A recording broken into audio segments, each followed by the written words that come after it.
Hey, it's Kristen from Content Creation with Mr. Heit. With her is Alyssa, another student from the new 8th grade elective. And we're your hosts. This class has had a successful year here at Herrick's Middle School. And now that the school year is starting to end, looking back at all the accomplishments us podcasters have made brings a realization of how much we've learned and grown from the beginning of this elective. In this podcast, Kristen and I are going to discuss the importance of podcasting, videography, and the Content Creation foundations. And we hope to wrap up the year strong by bringing forth the achievements of all the students part of this new elective. Like the majority of content creation students, I'm so glad I chose this elective even though no one really knew how it was going to be structured, because it turned out to be something that opened a lot of doorways for me and taught me many things I didn't think I would learn. Originally, I expected videography, but podcasting taught me to actually be confident in public speech. It got me used to my own voice. And I'm really glad that I didn't know it was going to be podcasting, because I never would have actually chosen it. But now I can actually appreciate that in the future, I'm going to be able to use the skills I learned in content creation and apply it to my daily life. This elective also taught me to appreciate sound and editing, not just the sound of my own voice. And this is because whenever I'm editing the podcast Alyssa and I made, I would hear like the little tiny details. I would hear like the background noise and maybe like some sort of cough or like clearing of the throat that someone would make. And that would allow me to like realize that we make these like sounds and there's background noises, natural noises that we never really focus on. But when you're an editor, you can really pick up on that. So attention to details was also strengthened in this podcasting class. This elective also allowed me to use my creativity, especially with the 10 under 10 podcast Alyssa and I created. I allowed myself to like open up more and speak on podcasting topics that I wasn't really like used to. I didn't know much about, so I can learn more about different podcasts and topics. And I also was able to just talk more about the stuff I did know. So creativity in this way was used in stuff that I wasn't comfortable with and stuff I was. This elective also caused me to connect with others who were also interested in this field. I was able to connect with Alyssa and we were able to be co-hosts for the whole year. I was able to interview other students who were also taking this podcasting course, and it allowed me to realize that many people also share the same ideas with me. This content creation elective also made me realize podcasting was connected to broadcasting and videography in a way. And this realization strengthened after attending the Bash Awards, which allowed me to see other students' examples of their work and allowed me to connect to mine. And then finally, this Content Creation Foundations elective allowed me to join many contests and manage my time. So it allowed me to grow from being just a student to someone who's potentially interested in thinking of this career in the future. I totally agree, and I truly enjoyed my time in content creation, and I'm glad that I was one of the first students to try out this elective. Despite not knowing what exactly this class was going to lead to, I still tried it out, and it ended up being a really good decision because I discovered a whole nother side of me who enjoyed podcasting and editing. Throughout the year, I became a lot more comfortable and confident when it came to public speaking, like Kristen mentioned, which is really important in the future because it's a basic foundation for any career path. I also expected videography in this podcasting class, as that's what I've seen online, but after attending this class, it made me realize it's a lot more than just podcasting. It is podcasting, but it's also editing, it's sound, it's creativity, and it's a lot of different elements put together. Content creation also introduced me to other electives in this field, such as broadcasting up at the high school. Before I took this class, I wasn't sure about my interest for broadcasting, but getting to attend the Bash Awards, getting to enter contests such as the New York Times Annual Student Podcast and the NPR Student Podcast, I realized the connections between podcasting and broadcasting.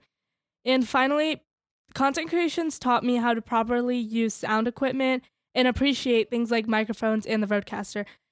I got to know a lot more technology than just a phone that I use in my day-to-day life.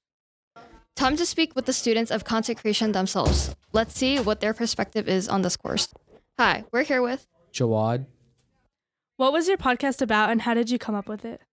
So our podcast was about like interviewing teachers and getting to know them, because usually like, you know, we already have like all these teachers, but like we don't really like know like them personally. So we like ask them questions and interview them.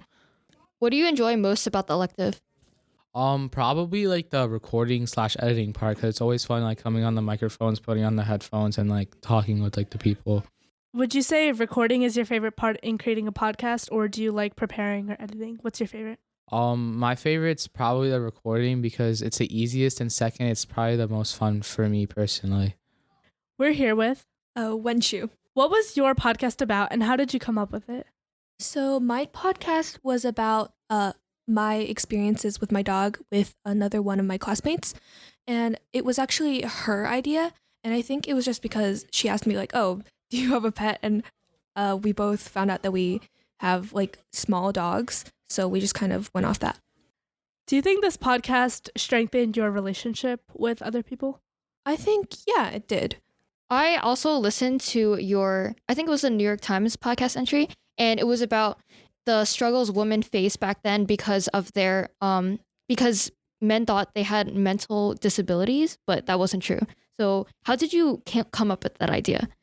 I think I wanted to do something with like psychosis, and I don't know. I was reading a book actually about like mental illness in women. And so I think I just kind of wanted to go off that. And then I did a little more research and I found out that. That's a really interesting podcast idea. What were your goals coming into this podcast, and were you able to achieve them? I don't think I had any specific goals. I just kind of wanted to maybe talk to a few more people, get to know some of my classmates. And I think, yeah, I was able to achieve that. Thank you. Now we're here with Aiden. Aiden, what was your podcast about, and how did you come up with it? So I've had 2 podcasts in my experience with this class. So first, I made this food inspectors podcast with a couple other members. I kind of have to lead it a little because it's kind of hard to get them to like interact and like develop more discussions. Mm-hmm. And also, I had this New York Times podcast. It was just about my cats. It was just a short thing I did. What do you enjoy most about content creation, and what is your favorite part in creating a podcast? My favorite part about creating a podcast, it's definitely got to be the people you create it with, because if you're with people who you don't particularly know too much, you get to know about them a little bit more. Yeah, I think content creation helps you strengthen your relationships with one another. And did you have any goals coming into this podcast?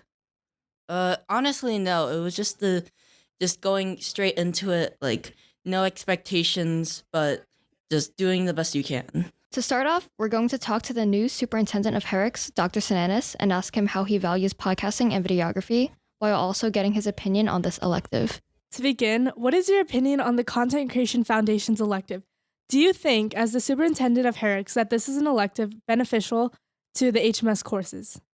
Thank you, for having me on your podcast, and thanks for giving me the opportunity to share my thinking around your focus. So my immediate reaction is I think it's a great course.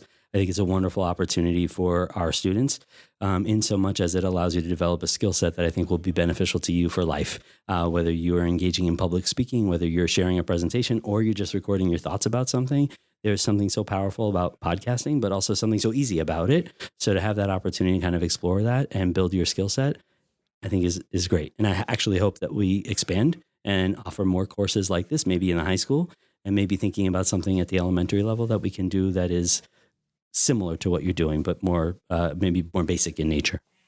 When you came into this course for the first time and you saw the work we were doing, did you see anything that you liked? Did you like the environment we were in? Did you like the teacher and the kids? Did you like the environment? Yeah, so definitely the environment stood out in so much as it feels like you all have a tight sort of feel to your classroom community. You're all connected and around something that I think is important to you as individuals. So there definitely is a nice vibe in the room. And I think your teacher is clearly very passionate about the work, which is great. And you are all connected in different ways, which I think is important. And, the thing that stood out aside from that, because middle school kids are, they're not always necessarily the most open to engaging with random adults that they don't know, but you all were wonderful and you welcomed me in, which I appreciate because it says something about your classroom culture. The other thing that stood out to me was the content of the different podcasts, like the things that you all were thinking about and talking about, so relevant and so important. I'm excited to know that you are all considering and reflecting on relevant and current and important topics. I think it's great. Yeah, and I think this class really helped us form an immediate bond, and we did a lot of group activities, especially in the beginning of the year. Even though everyone had their own podcasting idea, it was all surrounded by our love for podcasting. So we were all able to relate in that kind of a way. And it comes through loud and clear. Mm-hmm. So when you film your Herrick's Happening updates, what is your process? So I start by making a list of the things that I want to spotlight. Sometimes I'll have a running list on my phone. I'll have like a notes page open, and I'll just kind of write things down as the week is unfolding if I want to reference them. Sometimes I'll just sit down when I know I have a block of time, and I'll go through my calendar and highlight the things that I've been to, the activities I've seen, things our kids have done. I make that list, and typically I stick it either on a whiteboard that's behind my video camera, behind my phone, or I'll put it on a piece of like chart paper so I could see it. So sometimes if you watch the videos, you'll see my eyes are kind of darting to the side or to my left or right because I'm looking at the notes that I've made myself. I will then set up my camera. So it's just my phone in a selfie ring kind of situation. So there's good lighting because the lighting is important. And I'll do like 2 or 3 test runs just to kind of make sure the sound is where I want it. I usually use my AirPods because it helps sort of cut out some of the noise in the background. And then usually around the 3rd or 4th take, I do it. I don't script. I don't rehearse the whole thing. I'll just make sure, like I said, the sound is right. And generally it's one take, not many breaths in that one take. And whatever it is. It doesn't have to be perfect. It just has to spotlight our kids. What do you think is the most important topics to include in your Herrick's Happenings? Is it based off what schools you visit in the month? Yeah, definitely. But it's our kids. So when I see you all doing things that are impressive to me or interesting to me, and which is everything, I'm excited to share it. So whether I've been to a concert or I've been to the content creation class or I went and read to a 1st grade class, there's something so like prideful for me. I'm so proud of that I can't wait to share it in the video updates. So, but what I will say is that I'm mindful because I don't want to put out too many video updates because I don't want people to sort of feel inundated. So I try to be conscious of pacing them as well. Do you have any tips for kids about public speaking or learning to like gather evidence and display it to listeners? That's a great question. I think when it comes to public speaking, the ideal scenario is that you are able to organize your thoughts in some way, whatever that is, whether that's in writing, it's on your phone. For me, it's become my phone. You spotlight and highlight a few of the main points that you want to communicate. You generally do not read it verbatim, but you know those are the 3 or 4 or 5 things that you want to communicate, but you allow yourself to show up as you are, right? Like don't allow it to feel rigid, or don't allow it to feel like it's so scripted that it doesn't necessarily feel authentic. So allow your authentic self to be part of that. The way you would talk to a friend, the way you might talk to a classmate, show up in that way. Have your list of things that you want to spotlight. And so integrate your voice with the content. And I think everything else kind of falls in place. I think that's such an important topic, including your own personality into the podcast. Especially in the beginning of the year, I think we were trying to edit every little mistake and it almost made us seem robotic. But throughout the years, we got more comfortable hearing our own voices and just being on the mic. I think we allowed ourselves to make the mistakes because that's what adds ourselves into the podcast. Yeah. You know what really strikes me about your work is that it almost feels, as I'm listening to you, not only here, but listening to some of your podcasts, it sounds so conversational. I feel like I could be sitting with you and talking about it. And that to me that's what you want to hit. That's the mark you want to hit. Anything you're sharing with folks, whether it's in public speaking or in a podcast or in a video presentation, people feel like you're talking directly to them. And that's really powerful. So you all have done a really great job around that. And I think that's the work of Mr. Heit. He's helped us create a bond between each other. And that's why Kristen and I can sit here and have a conversation without it being from our show notes. Yeah, it's clear. And I think that's what podcasting is about. Learning to, connect with people, having the feeling of sitting around, like talking like with your friends, even though you might not even know the person that you're talking to. So it's a good way to bond with people for sure. Yeah. There's also something about podcasting that flattens the world even more. And what I mean by that is that you can get information from almost anyone at this point, right? So we're able to hear from 8th graders, which wouldn't have been a thing 5 years ago, aside from special events, right? You can create a podcast in your class. You can create it on your phone in your room and put it out in there in the world. And there's something about that makes the world so different than it was 5, 10, 15 years ago. Information can come from anywhere and anyone. And that's incredibly not only powerful, but it allows people to connect in a different way. So I love the idea that podcasting has brought voice to our kids, and it flattens the walls. You're not just presenting to each other, you're sharing with the world, which is pretty awesome. So let's expand outside the idea of podcasting. What do you value about broadcasting, videography, and podcasting as a whole? I think it's the idea that you're telling a story, whether that's literally what's happening or you're sharing information, but there's something about telling a story. There's something about creating a narrative. There's something about sharing information associated with something you're passionate about, right? So if you're doing a podcast about food and you're a foodie, there's something really exciting about that, right? Like when I do the video updates, while I'm not necessarily like, I'm a little bit self-conscious. I don't love the way I look on video, but I'm so excited to spotlight our kids that for me, I end up usually laughing in the background. You won't see that because I'll cut that out, but it's so much fun for me because I get to talk about all of you. So there's something about exploring that aspect of ourselves, like sharing aspects of ourselves with the world, that is so powerful and interesting to me. There's a level of vulnerability around that. There's a level of confidence around that. And so I think the skills that you're developing through this work are life skills that you'll take with you in high school, in college, and in a job, but also at home when you're talking to your parents or you're talking to a sibling or you're talking to a friend or going on a job interview or whatever. So there's something about this that transcends the microphone or the video. It's about a story, it's about a narrative, and it's about connecting with people. And that's so powerful. And I think this is the foundation for the life skills we'll need. Everything we've learned in this, we just take it and add to it, especially public speaking. That I think is one of the biggest things I've learned in this class. Last year, I would have never thought that I would be here on the mic sharing my voice and my ideas, my thoughts to so many people on the internet. Yeah. I mean, listen, we made a video together, right? Not too long ago. We did not rehearse it. We spent all of like 5 minutes putting together, but it was great. And I can tell you the feedback on that video has been so positive. And it's a result of where you all are as public speakers, as individuals who are excited to tell a story. And so that's a huge compliment to you because I have never had that experience. I've always had to like script it or practice it or rehearse it. And we just did that. And that's because of you. There's something about, like I said, a connection that forms when people are excited to share a story together or share an experience together. So I'm grateful that you've welcomed me in and that you were willing to do that with me. And it was fun. And you showed up in your Met shirt, which made me feel better, even though they're not playing that great right now. That's okay. But it was great. And I can't wait to do that again. Thank you so much. Yeah, I think when I got the news that I would be participating in a video with you in it, I was very nervous. Yeah, I didn't know like the format of it because usually Alyssa and I like write paragraphs and paragraphs in our show notes, but something about seeing like the little ring light and the little phone, it's like it, and then everyone just lining up together and sitting on the chairs. It's just, it doesn't have to be completely professional. It's just the idea of getting together and talking about ideas that you share. That's what makes it important.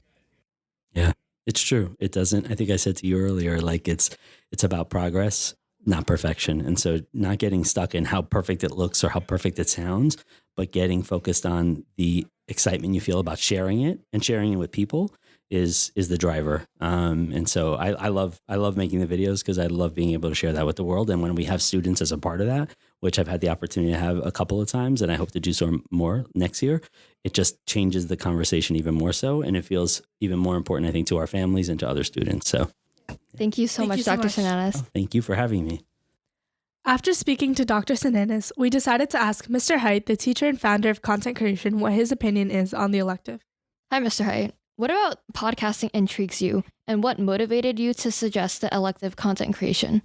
Wow. This is it's kind of a loaded question, right? So I feel like for me, I always listened to the radio, always played like a lot of music and stuff. And I found that during, I guess maybe, I don't know, around like midway through 2000s, like 2005, 2006, there started becoming this thing called podcasts. And it was really cool because people could make like amateur shows, but they were really, really tailored towards hobbies. So like you could go crazy. Like I'm not a coin collector, but I'm sure there's a podcast about coin collecting, right? But like if it was a video game or a certain hobby, whatever else, you could like dig really deep into it and just listen to somebody, talk about it. But what I found like the most intriguing part of all of it was when you got like a really good host, right? And then it would feel like you were like hanging out with your friends on the couch. Like there you are, you're like people that enjoy the same things as you, right? And you're just kind of like listening to them talk, and it's just really kind of fun. And I think now like a lot of people, they multitask or whatever you want to call it, like secondary enjoyment. I don't know. So like you watch TV and then like you have like your iPad out, or like you're playing a video game, you're listening to a podcast. So I think it's kind of like becoming like a thing that more people are kind of into. But for this class, since I answered your question in no way, shape, or form, this class was something that I really felt would be cool for students to do something. And like, I guess I kind of like always root for the underdog, because I don't think many schools or many students would typically be middle school students have a podcast. I think like maybe high school or college. So we did this little project with Miss Glansman's class. I used to work with Miss Glansman. She was Miss Philozola back then. And we did a podcast with the students, and it was from book clubs. If you remember book clubs and all that, right? You'd be with like 5 or 6 people, you read the book, and then you talk about it. So instead of having like a typical book club, what we decided to do is like, let's get some equipment. Let's go to the community fund, which is an amazing organization where people donate money in Herrick's, and they have a dinner, and then teachers are able to put in like a proposal for equipment. So I did so for podcasting equipment, and they were so generous, and we were able to get a few microphones, and we had the students do a couple of these projects. And I found that it was really like a nice spark. Like they were really into it. But the part that I noticed the most was they were nervous. And I feel like maybe like with you guys, maybe you experience this as well, that people just need like a little time to get used to it, right? Like the first time we hear our voices on a microphone, or the third time or the fifth time, it still feels like a little uncomfortable sometimes. So I think there was a little bit of that, but I did see like the spark of the students really enjoying it. So Mr. McConaughey was excellent. I spoke with him about the idea, and he's like, let's do it. Let's go to curriculum council. So I wrote up a whole proposal. I even mentioned, how I had a podcast myself. I believe that if I'm going to teach something, I have to get my hands dirty. So at the time when I knew nothing about podcasting, I just liked them.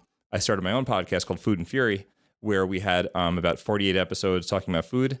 And I learned to get better. And the biggest thing that I found that I could teach other people was like how not to do it, how to do it correctly and not mess it up. So my biggest thing was, making small improvements every episode. And I think that, that brings us back to you guys, because when we do it together, I just try to like, teach you initially. And then I'm more of like a coach. I just kind of want to see you kind of spread your wings and show your creativity. But I've seen in both of you, make small improvements each episode, and you're wonderful now. Not that you were, bad before, but you guys are great. Yeah, it's definitely a learning experience. Mm-hmm. It's interesting how you went through the process of creating this class, even though no one really knew what it was about, and you just took a jump at it, and it ended up being really successful. Thank you. I think the reason why it's so successful is not really me. I mean, I love that I do this. This is like probably could potentially be the most fun part of my day. But I think that the thing is that I really just get excited when other people are also like having a creative part of them, that showing that side of them. So like just being in a session like where I could be with a group like you guys, and then we're talking about an idea, and then all of a sudden like, oh, what if we did this? What if we do that? And then I'm just like, oh, this is so much fun. I love that. Like that's the best part of the whole creative process, is just sitting around and getting ideas going. And I think that watching groups like yourselves like get together and do that, it just makes my job easy, because then you sit on the mic, you know what to do, and then you just do it. And what did you have in mind for content creation? Was there like a vision you had? Was it successful? So I think it was successful. I mean, I look at you guys, and I look at, when I say you guys, I don't mean just you two. I see the other students that have been with us for the first semester for fall. It was every other day, right? So it was a 2-quarter class that met on blue days or silver days. And now we're doing the same thing this half the year. And I found that I think just the proof is in the recordings, right? Like, so seeing students being brave and then make their own shows, and then we post our own shows on Spotify. They go on to like Apple Music, Google Music, Stitcher. So I remember them all. Stitcher. There's more, right? There's I don't know, Spotify, whatever. But the idea is, it's real. Like we're not doing like, my first Fisher Price toy. Like we're doing legitimate podcasting, which I think is so cool. And like for me, like I always root for like the underdog in a way. Like the idea of having 13-year-olds, 12-year-olds, 13-year-olds, 14-year-olds making their own podcasts, it's amazing. And then like other people will probably look back on this like a couple of years from now and just be like, oh no, it's just normal. That's what people do. But I really feel like giving you guys a chance and saying like, we're going to do this for real. I think there was a little trust there, and I think everyone ran with it. And for me, that was the biggest accomplishment. Thank you. Talk to us about your own podcasting career. Are you going to pick up podcasting back anytime soon? Yes. So like soon, like trademark TM. I am definitely starting a podcast. I'm definitely getting back into it, because now I feel like a fraud because you guys are podcasting and I'm not. But I do stay in touch with a lot of the same people. And I think with all of this stuff, that whether it's podcasting or anything else, you meet people, like you kind of network. Like I know that sounds like very businessy, but when you meet people, it's important to kind of keep touch with those relationships and whatnot. And when I started my own podcast, I mean, I played for you guys. I played episode 0, which is frankly embarrassing, but it wasn't great. You know, it wasn't great. But I knew that when I finished my first episode of Food and Fury, I had a few things in mind. One was I'm so glad I have a friend to do this with because I don't know how I would do this by myself. And 2, I can't wait to do this again. Like I had ideas for the next one, even though I was really embarrassed about the first one. So every week it felt like I was excited. And I was like, well, all right, my goal wasn't I'm going to make 50 episodes. My goal was like, I'm going to make the next episode. And then we started to think about like, why are we doing this, right? What's the whole point? And part of it initially, of course, was like, let's just do it for sakes of learning. But then I was like, I love cooking. I love food. I found something I was passionate about. And I really thought to myself, it probably is because I saw Ratatouille. But I thought to myself, like, hey, everybody could probably cook. Like, really, like everybody could learn how to cook. And for being a male, my age, like growing up, it's like in chefs and restaurants, it's one thing, but you don't see a lot of guys like cooking for themselves, for fun, or like they're not really proud about it. Like it's kind of like almost like a gender thing. But I love cooking. And because I love it so much, I think it's easy to say like it's normal for people to learn how to cook, and I could show people how to do that. So it was easy for me. And then it was kind of like a fun game of like, what dishes could I pick out that could almost be like a journey or teach people how to cook different kinds of foods and to get them to be a little bit better and confidence. And that was kind of fun. And then eventually we got like people to write emails and like ask questions. Occasionally we would have to ask our friends to write emails and questions because we had nothing, but it grew and it was fun. And then I went through the experience of a buddy of mine who was my co-host. His wife had surgery and he had to leave the show. So I was panicking. And then I had like another real life experience where I had to find a new person. And then Miss Desravines, who is amazing, she jumped in and did half of the next group of episodes with me, and she was wonderful. And I think learning to be flexible and doing that gave me a lot of confidence. And then I also didn't like hate my voice on microphone after a while. And then I would move in, and then it was time to work with the students, and I loved it. But I am coming back with something, TM. And I'm also have some fun things in the works with some friends. But I look forward to getting back on the microphone, and hopefully, like me doing it is a little bit more inspiration to my kids doing it, my students doing it, because they see that I'm doing it as well, and I can experience and talk about my problems and mistakes and kind of how I go about doing things. That's a really exciting event that's coming up. And on the topic of food, what's your favorite dish to cook? Oh my gosh! All right, this is some serious stuff. So, favorite dish to cook. Now, wait, do people have to enjoy it, or can I just be happy about it? Something you like to cook, something you like to eat. All right, so check this out. So you think like kids like eat macaroni and cheese? I'm not really sure why my middle guy would much prefer Kraft macaroni and cheese. It's really insulting, but I mean it is good. But I when I first was learning how to cook, one of the main dishes that I loved was Alton Brown makes this macaroni and cheese, and it's like legit. It's like really, really good. Because growing up, my parents never made mac and cheese aside from like Kraft, you know? So I was like, I want to make macaroni and cheese. Like you go to a buffet, you go to Corral, you go somewhere else to eat. You're like, this is real mac and cheese. I want something better. So I was like, I have to learn how to make this. And I made it, and it was really good. I decided like this dish I'm going to make over and over and over again, and I'm going to tweak it and get better and better at it, or just like try stuff out. So then I read that Martha Stewart has a macaroni and cheese. I'm like, all right, here we go. Now we start another macaroni and cheese. So I made hers, and then people had it, like, yeah, this is pretty good. We like the other one. I'm like, all right, now it's time to play around. So I took like a little bit of Martha Stewart, a little bit of the Alton Brown. I kind of combined them together, and I think it's like a delicious macaroni and cheese. So I do like making that. 4/5 of my household enjoys it. 1/5 will still eat Kraft, but that's okay. So based on the successes and the failures of content creation this year, is there anything you hope that can be changed for next year? It's a good question. I think I have to like not think of it so much as like, you know, like copy and paste. I think it's every group of students is unique and different. Like, for example, like when we were together in semester 1, everyone had a group, right? Like you guys, whether it was a 2-person group, there was a 4-person group. I mean, I don't know how they got through it. But they were always groups. And then I got to this spring semester, and I had 3 students individually between the 2 sessions that wanted to do a solo podcast. So I guess for me, I kind of have to keep an open mind, and I'm kind of glad that it was like more of a student-centered class where you dictated kind of where the class would go. And it slowly turned into this idea where the students kind of like picked how the podcast would go, because I don't know if you remember when I started it, I was like, okay, everyone's going to work with like a group, and this is like your warm-up podcast. Remember that? And then your warm-up podcast, I'm like, look off this list. This is a list that I made. It's perfect. It's wonderful. I never said perfect because I knew it wasn't. But here's a list of all the shows you could possibly do. It was like 10 under 10, pets, food, sports, hobbies, show and tell, whatever it was.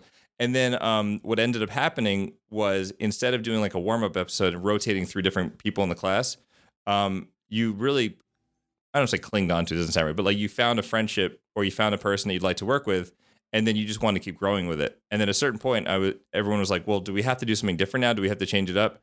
And I had to make the decision that I had to make it so that I wasn't like leading the class, whereas it was more of like a voyage for us all to be on, where I was like, what do you guys want to do? And I could have been like, no, now you have to do something else. Like, what point would that be?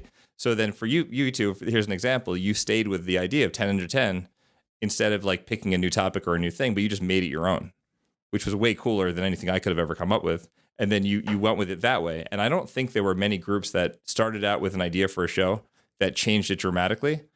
So I think that I'm going to kind of just let things be what it is. I'm also not going to be presumptuous and assume that people are going to want to stay with the same thing. But the only difference for next year is obviously it's a second year, but we're going to try it as a year-long class.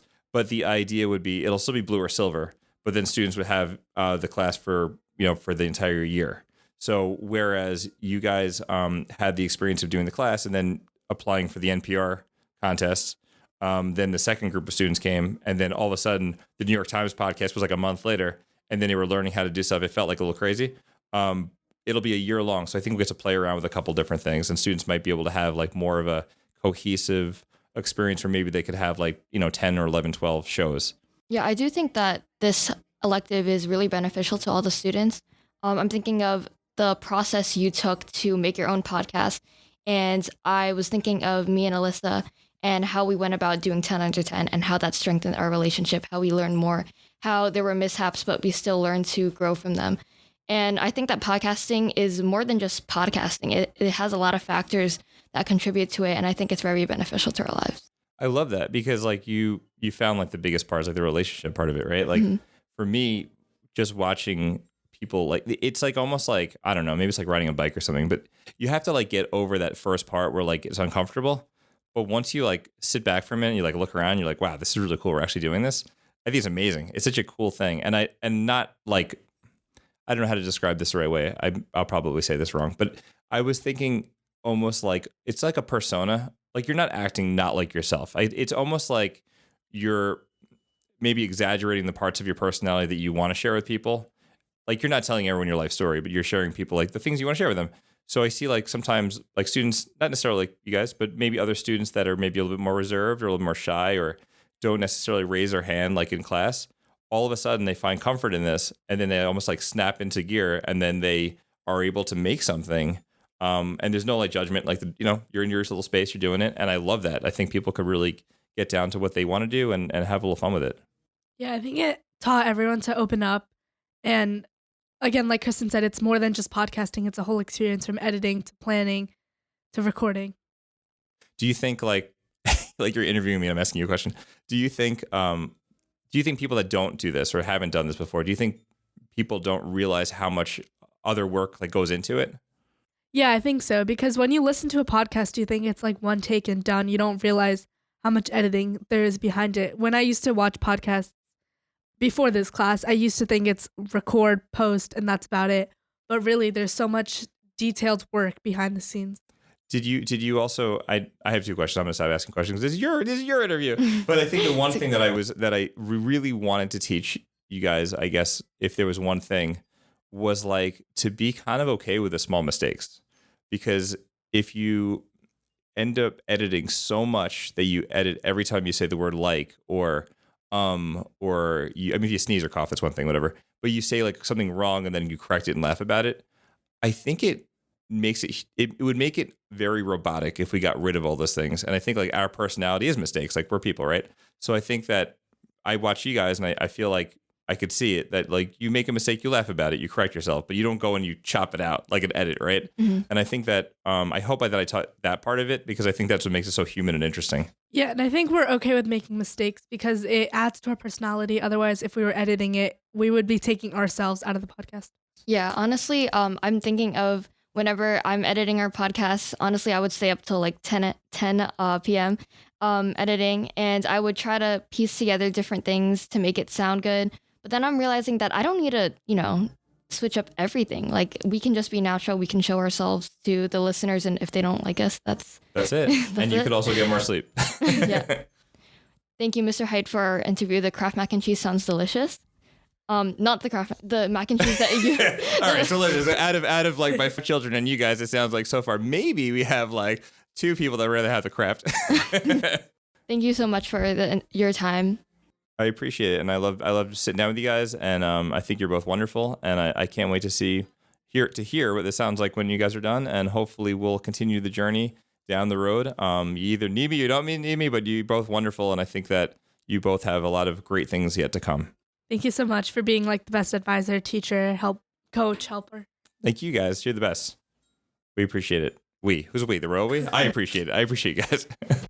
We hope everyone in the 2022 to 2023 content creation elective had a memorable experience in the class, and maybe might even consider taking a similar course or joining a related club up at the high school.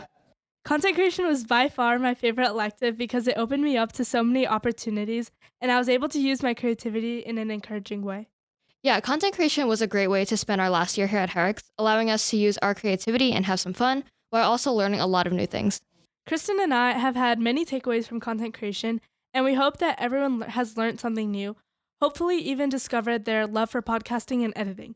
This class was an amazing contribution to my experiences at Herrick's Middle School, and I really hope to see this class up at the high school in a couple of years.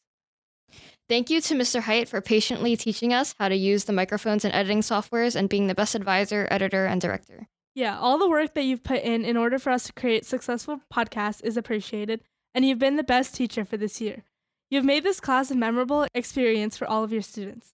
May the next year of content creation be just as successful, maybe even more, as time advances and the elective gains even more attributes and popularity. We hope this class is just as enjoyable for the next batch of students, and we wish everyone success. That was our experience with the content creation elective, and we hope you enjoyed this podcast as well as our other podcasts such as 10 Under 10. That's going to do it for me. And that's it for me. Thank you. Bye.